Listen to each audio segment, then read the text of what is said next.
Every day, opioids like heroin kill 100 people across America. Here in Tampa Bay, treatment centers are just overwhelmed. Many former addicts want to join the fight, but they're being left on the sidelines. 8 on your side's John Rogers joining us now to tell us about this problem. And John, I guess a lot of the reason they can't help is because you have these requirements, these rules that say addicts are not allowed, or former addicts can't work with current addicts. Yeah, it makes sense, but at the same time, these folks are stuck between a rock and a hard place, Keith. Many of these recovered addicts, they desperately want to help, but their past is holding them back. When Brett Ramsden began high school in Palmetto, he was a stellar athlete and a straight A student for a while. But then he joined the party scene, and he spiraled into alcohol, marijuana, to eventually shooting up heroin. I was just kind of living in the moment. He spent the next 14 years battling opioid addiction. He racked up felonies that landed him in jail and prison, all to fund his habit. Pictures from that time show a happy face, but Ramsden was dying inside. It was killing me, and I literally broke down in tears in that moment on the back porch, and I was like, I told my girlfriend and my friend at the time, I was like, I can't do this anymore. It's literally killing me.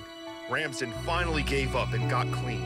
He later wanted to pay it forward and help other addicts, but he was stuck in a catch-22. I couldn't work at those facilities because of my background. He wanted to help criminals and addicts, but he couldn't because of his criminal past. Time after time, he applied at recovery centers only to be turned down.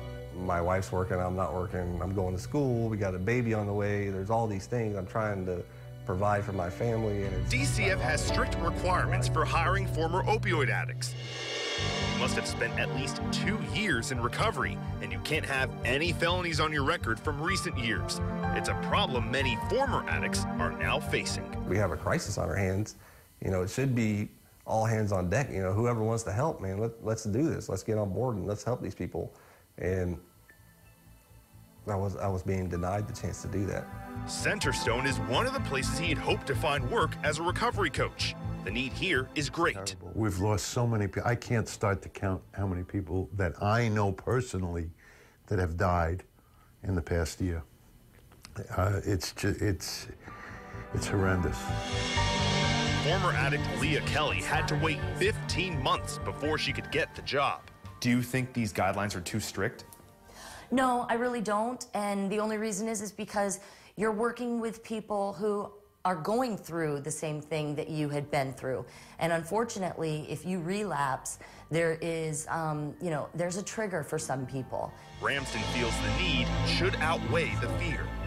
There is a leap of faith there that they have to take, but the process shouldn't be an arbitrary process. There are many former addicts waiting in the ranks, willing to serve, but the state of Florida won't let them. Ramsden believes changes need to be made. Some bureaucrat in Tallahassee, is making a decision off of paper, and they haven't even met me. They don't know who I am. They don't know the transformation that I've made in my life.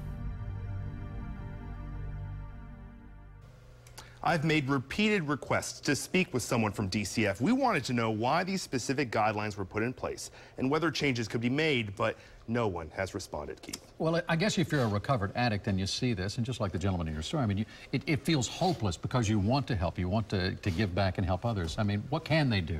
Well, it is difficult, but there is hope. Actually, the gentleman that we showed, he actually eventually, after he reached out to us, got a job at a specialized treatment center, and one peer coach gave some great advice. She said, just keep trying, be patient, and keep trying. Don't give up, don't give up. All right, some good advice. Thank you, John.